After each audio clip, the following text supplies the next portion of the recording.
Hear us. We're going to bring you in a second.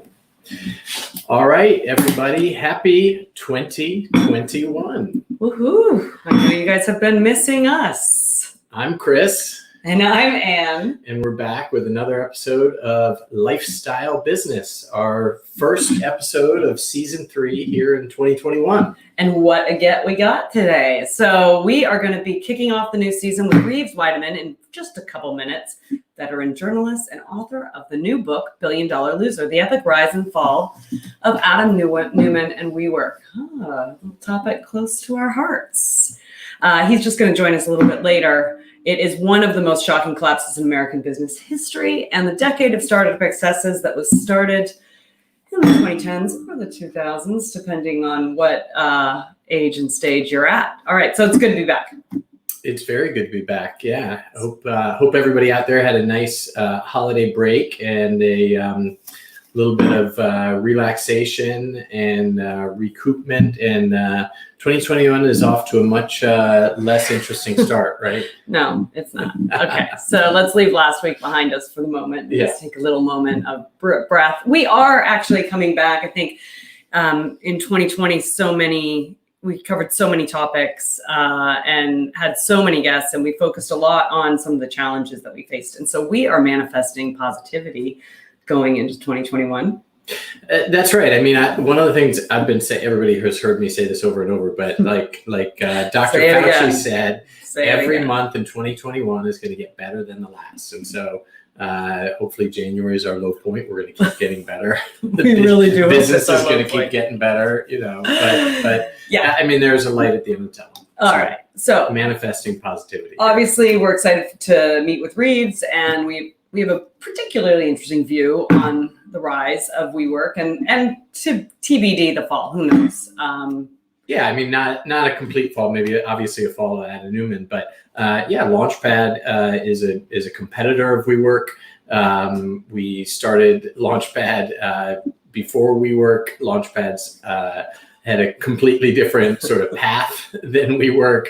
And I haven't met Adam. I've met Miguel over the years, and just interesting to read the book. We obviously have sort of had some of those anecdotes that we've heard. Everyone has an Adam story. Everybody has an Adam story. One of our premier locations is Newark, New Jersey. When we were exploring opening in Newark. This is now 3-4 years ago. Before we opened, the developer had talked to WeWork, like a lot of people were talking to WeWork at the time, and the WeWork exec said, "Hell will freeze over before we ever open in Newark." Guess who's opening in Newark? Hell has officially frozen over. But nonetheless, that's how we got to go to Newark. Yeah. And it is one of the best locations. And it also is when we zig, when they zag. It seems to be our mantra for our lives. So nonetheless, that is what got us to Newark and really started us on our trajectory of building out the network and going to cities where, underrepresented cities, but cities that have, gangbuster opportunities. All right, so let's move on so we can bring Reeves on. But just one quick topic of our future of work ongoing discussion. Did you see that hashtag future of work is the new hashtag AI and the new hashtag machine learning for CES this year? All right. Well, it's happening. It is happening. We're all experiencing the future of work right now behind whatever screen you're behind, because I'm sure it's here, not in an office. And your topic of expertise has made it when it becomes a trending hashtag at the Gadget Extravaganza event of the year. Right. So I can't wait for all the future of work gadgets that are going to come out. But seriously, the reality is, as we've talked about, the pandemic has actually had a positive effect on preparing us for change in how we work, whether that's where we source talent, how we build remote culture, how we consume office space. And I think that is, obviously near and dear to our hearts, but really it is great that collectively we as society are embracing sort of the fundamental changes that are going to happen. And normally it happens with, 1 or 2 companies who are leading the charge. We've heard about Google and Facebook not necessarily going back anytime soon, But what we're seeing is this collective change among some of the most traditional players. We're having conversations with the CEO of a major global retailer, and they're like, we have to have a totally different answer on how we're going to work, how we're going to source talent, where we get that talent, what we do. And that's, I mean, when retail starts to move, we know things are actually changing. So, but guess what? As usual, everyone wants to say it's going to go back to normal. So especially our friends in real estate. And Reeves, I'm going to be interested to hear your top thought on this. But we just read the New York Times article. I'm sure many of you have, because many of you sent it to us. And it quoted JLL as saying, you know, JLL, the real estate firm, I mean, marketing, what are they now? A consultancy? But they're saying people are signing up for renewals, just shorter term ones. Dun, dun, dun. The reality is they're signing up for shorter term lease terms because they want to keep their options open and plan for the future, because every company is right now surveying their employees to say, what do you want? What do you need? What are we going to design for the workplace of the future? And it's going to be done company by company, but everybody's thinking about it. Yeah. And if real estate is not preparing for that mode, it is going to change. And the reality is that we know that talent is always going to win the battle. Back in the day in Google, it was Google versus Facebook, and we would never let Facebook beat us in any talent game. And so talent always ruled the roost. Right. Now, talent is going to drive that change as well. Also the CEO. But nonetheless, there is going to be a focus on the future of work. There's going to be a focus on the future of real estate. There's going to be a focus on flexible space options. And I can't wait to see where the category goes. And I hope my fellow independent spaces survive the next year to be able to dominate in 2022. Well, whatever's going to happen, it's we're in a new world of the way we all work, which actually makes it really interesting, right? It's going to be an interesting environment to navigate, and certainly, obviously, we have a dog in the hunt. We'll see where it goes, but it makes it really interesting. All right. And now, as he's a contributing editor at New York Magazine and has written,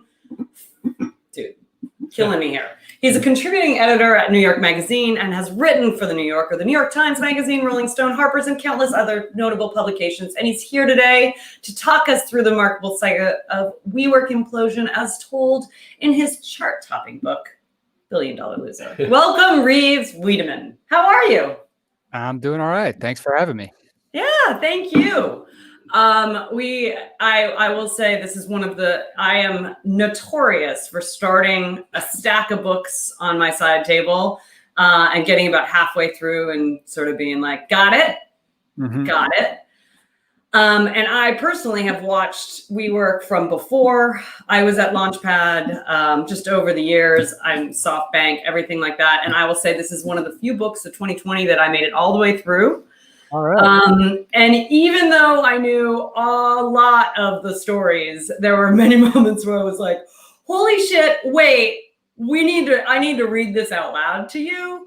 And so, wow, thank you very much for doing it. I think when we see things like this and you know, in a way, even like gaslighting we've seen with the government, but like when we see stories and we hear them told in the news, it is remarkable to see them compiled into a narrative that allows you to see how it got there, how the wave crested, and where it's going. And it was remarkable. What I want to know is, when did you know you had a book in the making? That's a good question. Well, thanks for having me, and thanks for those kind words. It took a little bit. I mean, I started reporting on WeWork about 2 years ago in early 2019. I met Adam in April of 2019 at WeWork headquarters. They hadn't even announced they were going to go public yet, and it would be a few more months until they tried to do that. Honestly, I up until I sort of vividly remember this. I had lunch the week before Adam was ousted. Things were obviously in chaos at WeWork, and I had written about the company before that and was continuing to kind of report on it.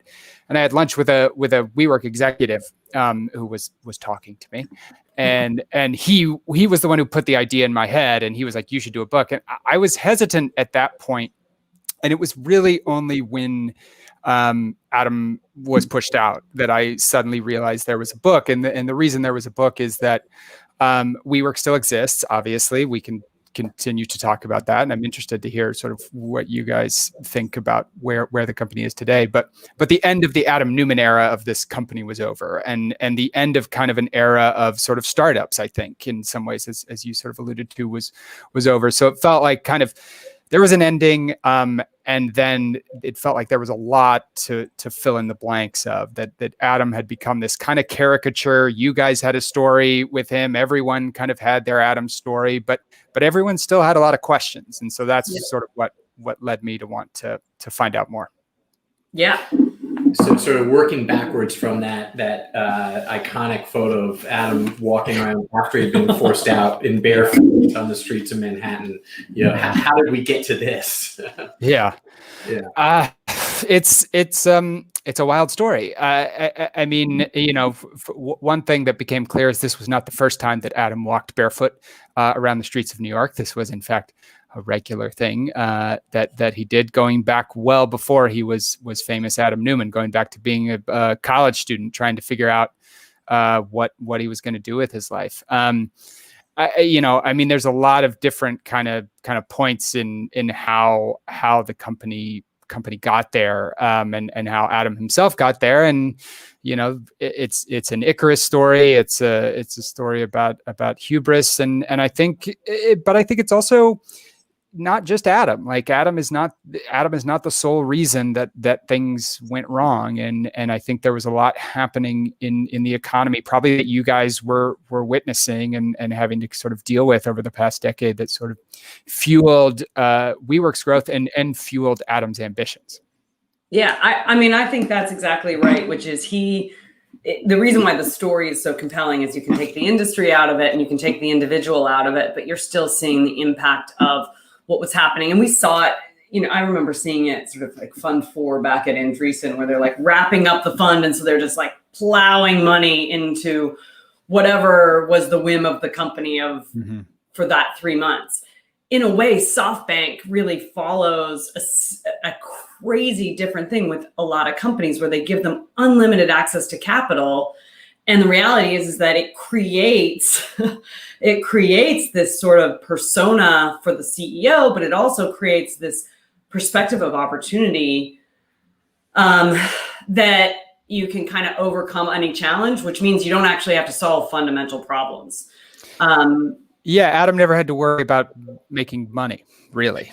I mean, is partly the truth of it, and you know, that allowed him to dream big in all kinds of ways, from expanding all over the world to starting an elementary school, and all kinds of things in between. But a company like yours and the hundreds, thousands of other kind of co-working, flexible office space providers have had to figure this out kind of from the beginning. And I think that was what was so confusing and distressing. You know, there were all these points where SoftBank was just piling money into the industry. And I think it was, you know, you guys are kind of operating, I think, in some places where WeWork wasn't, as you kind of said, but it was scary for people in those cities where suddenly they just couldn't offer what WeWork was offering, not frankly because WeWork offered something that was so much better, but just because they had the money to undercut things. So it was really kind of warping of the whole business. It's absolutely right. It's a double-edged sword, right? Which was, on one side, they basically educated what was the executive suites industry and made people sort of think, oh, this is now more commonplace. So you have this benefit of it. But they sucked up all of the oxygen for all of these independent spaces, which frankly, do we want to go to a boutique hotel, or do we want to go stay at the Best Western or the Westin, right? Everybody wants a more personalized experience.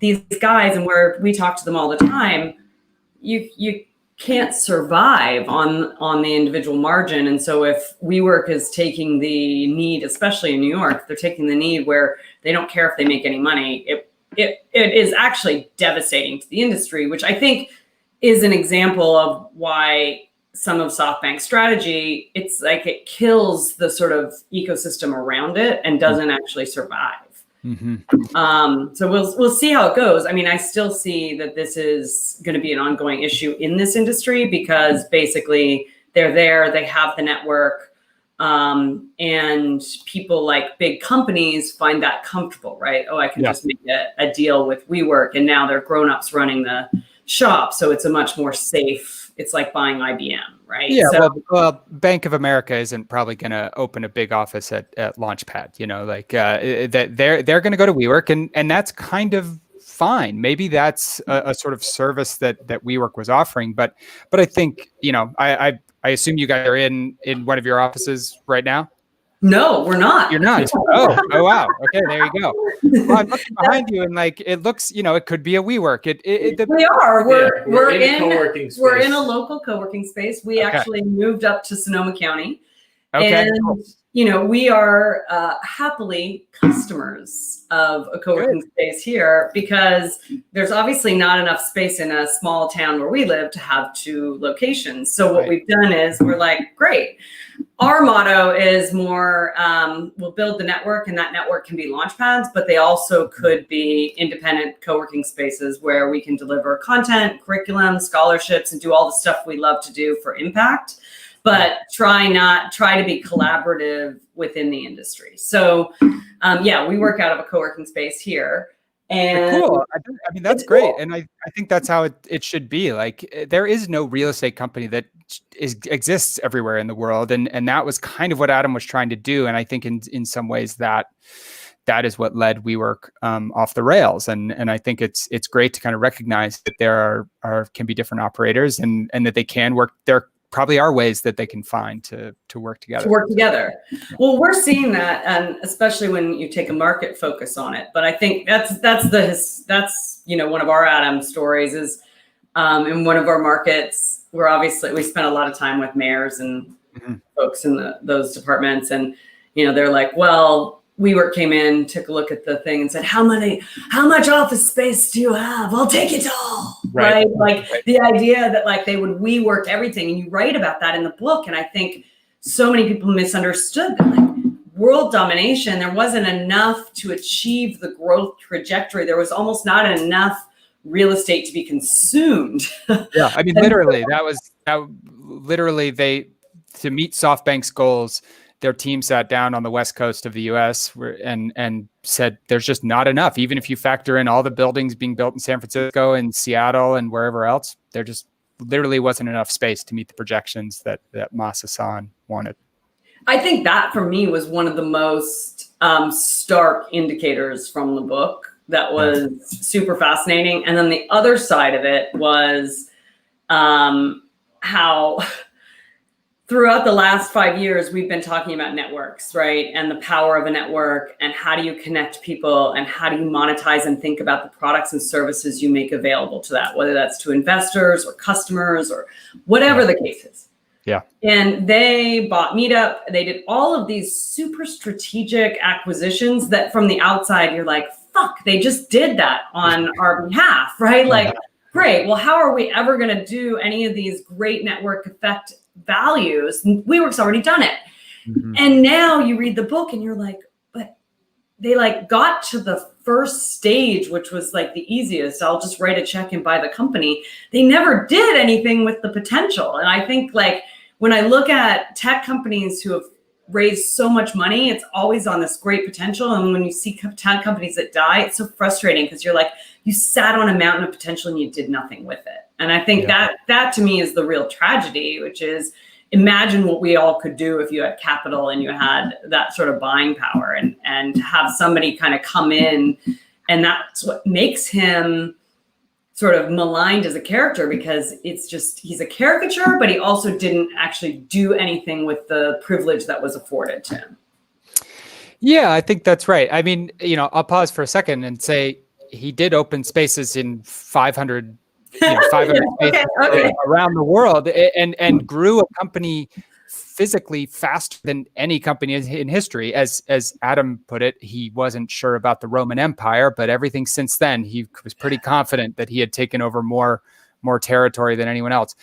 And you can argue whether or not that's a good thing. I would argue it was not a good thing, but it was an impressive thing. And I think to sort of get to your point, though, once they started expanding into all these different things, there wasn't a lot of focus to the business. And the idea of buying Meetup, that's kind of interesting. But it's not 100% clear how it's going to work, but it could work if you sort of smartly sort of weave it into the business. And I think that's one example among many others of just something that they didn't do. And I think in part because there was, okay, we're going to buy Meetup, we're going to buy Flatiron School, we're going to get a wave pool company, we're in apartments, we're in all these kind of different things, and not enough focus on what they were actually good at. Yeah. Including, the one of the recurring things that came up was that the technology element, right? That connecting. We talk about it with Launchpad, and there's sort of like this, okay, unlocking the value of all of the activity, the people, the collaboration, the connections, the network of the people within the co-working space, right? It's the real estate is one component of it, and obviously the major revenue driver for both us and for WeWork, but we all sort of have this vision of the magic of if you could connect, everybody working in co-working spaces, and they never really, were able to achieve that from a technology standpoint, and that was therein was part of the challenge in going public, right? It's the question of, are you a real estate company or a tech company, and therefore what valuation and how much can we forgive sort of the loss, the massive losses, are you going to be able to make up for that at some point, right? Right. Yeah. And they never figured that out. I mean, as one of their engineers put it to me, is we were always looking for the Holy Grail, and we never found it. We never found that sort of tech component of the business that was going to work. They tried to build their own kind of LinkedIn, but LinkedIn exists, and whatever you think of it, it does a pretty good job of what it is. And there is value potentially to, if I'm in Kansas City, Missouri, as I am now, and I want to hire a cool design firm in New York or San Francisco or New Orleans or Austin to be able to connect. And maybe it would be easy if I could connect to sort of like-minded people who also shared some of my values. But doesn't make your company worth $47 billion, if you kind of add that thing onto it. So there are, I think, ways to make these spaces even better. But it was the valuation and sort of the money behind it that kind of got disconnected from reality. Yeah, I feel like that's probably where it lands, which is, as an industry, there are certain multiples that you can get out of this. But it's, it's playing on the margins. I mean, it's one thing if you own the bricks, right? So, but the problem is if you own the bricks, you don't really have the DNA of understanding how do you activate and engage people every day. And so at the end of the day, yes, the valuation is really where it came down, and just sort of the hype and energy that came around it. So, obviously this was a beat for you for a couple of years. You spent a lot of time focused on it. So what's next for you? What are you working on now? Something completely different. So you are in Sonoma County, California. Yeah. So I'm doing a piece about air purifiers right now. Partly kind of the air purifier industry, which has seen a boom, partly because of COVID, and in big part because of the wildfires in California. I don't know if you guys have an air purifier of your own, but there's a lot of different competitors in the field. And so I'm kind of looking at that as one story right now, and I'm keeping an eye on the WeWork story. Just today, the new CEO of WeWork, who replaced Adam, insisted again that they are on track to be profitable by the end of the year. I just got an email from someone who's kind of working on a deal with Adam. So he is not himself sort of sitting quietly and just going away. I think he's going to be back. So I'm still sort of in the kind of startup business world and keeping an eye on kind of a few different things. Yeah. So 2 comments on that. One, on the going to be profitable this year. Sure. I really hope so, because maybe that means we will be as well. But I can tell you, January of 2021 is not suggesting that we got shelter in place all over this. Yeah. People this is survival mode in real estate as as it is. So that's a very lofty projection. I mean, again, I hope we all come back as fast as that. But I think I think we're hunkered, and I think they're going to be hunkered as well. And I'm skeptical. I mean, they've sort of repeatedly said this. I mean, the reason they are getting closer to profitable is not because they are making so much more money than they were. It's because they have cut so much of their costs. And so will that get them closer?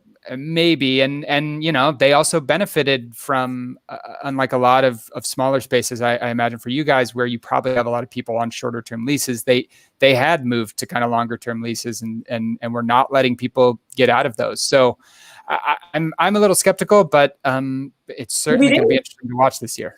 Yeah, well, it's one to watch for sure. It also is it's like a midterm problem, because longer term it does feel like things are moving the direction of flexible space, co-working, WeWork, and Launchpad.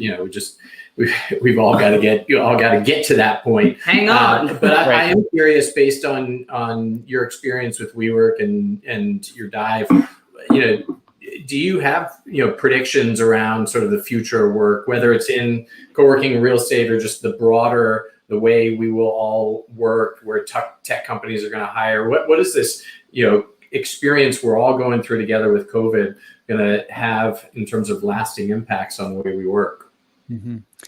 Yeah, I mean, I have some thoughts. I think flexible space is it was already becoming a bigger deal, and it's only, I think, going to become more so. I think that I hadn't seen that New York Times story you referred to, but JLL saying people are taking shorter term leases, like, yeah, duh. And I think the big real estate players are going to have to come to grips with that and what that does to their business. I'm a little skeptical of sort of the idea that offices are just going to disperse, and if I'm a big company, I'm suddenly going to have an office in Manhattan and Brooklyn and Queens and out in Newark. I think we're probably going to see a lot more remote work, obviously, but I do think that companies, big or small, are going to want to have a space that is the space where their employees can come together. And whether that's a big company who might need more than one, or a smaller company that needs a space like yours, and maybe they don't need the space that they once did. Maybe it's not everyone coming in every day, but I do think there's going to be kind of central hubs for people once we're able to come back to it. I think that's exactly where it is. I think the real question is there's going to be a rationalization around whether or not let's say I'm employing 10,000 people and I have them all in a bunch of floors in Manhattan. Do I need my spreadsheet jockeys sitting at those desks, or am I going to make a decision that I can hire those spreadsheet jockeys anywhere and have convening and collaboration space and put that budget in use that budget in better ways? And I think it's likely going to be a hybrid scenario. And we'll see what happens. But I mean, we're hearing actively from the traditionals that they're consciously thinking about what this looks like, which is a concern if that is your creditworthy tenant as your base. Yeah. So I have one last thing for you, which is related to air purifier. Okay. Yeah, please. This is actually valuable for you. Yeah. So is it purple? Purple. Yeah. Purple. So when we gave birth to our daughter in San Francisco 2 years ago in November, it was the Paradise Fire. Okay. And San Francisco was completely covered in smoke. I mean, it was brutal. The air quality was crazy. But we also have our place up here that we've moved to. Mm-hmm. And we used purple as an indicator of when we would be able to get out of the hospital and actually go up here, because we were able to be like, all right, the air quality in Healdsburg is actually getting better. And we used their network that was created. It was so fascinating. I was like, they just created this hacked together through paper clips and glue and popsicle sticks of these little beacons for air value. And so we bought one. I don't know if we've actually put it in because we also rent our place. And so oftentimes our customers will be like, or our people will be like, well, what's the air quality up there? And we're like, well, we can point to this beacon and say the air quality in Healdsburg is actually really great. So don't worry, you can come this weekend. Interesting. It's like so the new wellness thing that people are looking for. They're thinking about it. They want a hot tub and good air quality in their Airbnb. Yeah, hot quality. Those are the two things, and probably a fire. Because this year we also did experience. We were part of the Walbridge fire, and it actually burned to within about 200 yards of our home. We came very close to losing everything. Wow. And so we had to leave again for 2 months. We evacuated. We only were able to come back to our house at the end of October. And even then, we suffered from all the things. And so we basically had like ongoing air purifiers in the house. And thank God for that, because otherwise, there's just not any other way to get it out. And so it's funny because we now live with it in Sonoma County. We live with masks before COVID. We live with air purifiers because we're always under smoke. And this is the new normal. It's now been 4 years of fires.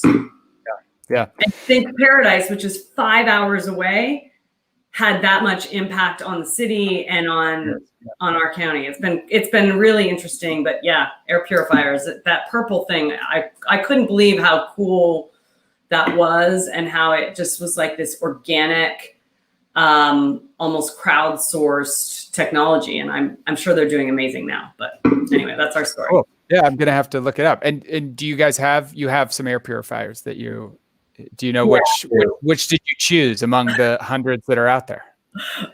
Well, there's budget buyers on Amazon. Yeah. So good. Yeah. What were they? They're cool too.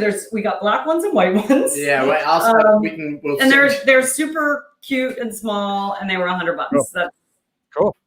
Yeah, great. And we literally have them up in the cupboard, and we bring them down when it comes to fire season. When it hits fire season, they're basically running all fall. Yeah, right. But I mean, this is what's so interesting about it is like the speed at which this adoption is, and just like when we first started this process, I can remember we couldn't get air purifiers. Mm-hmm. They were like sold out online during, the last set of fires. So we now have them. So we're ready for wildfires. Yeah, we're all prepared for whatever the next thing we have to deal with is. But don't worry, climate change is not real. It's not real at all. Yeah.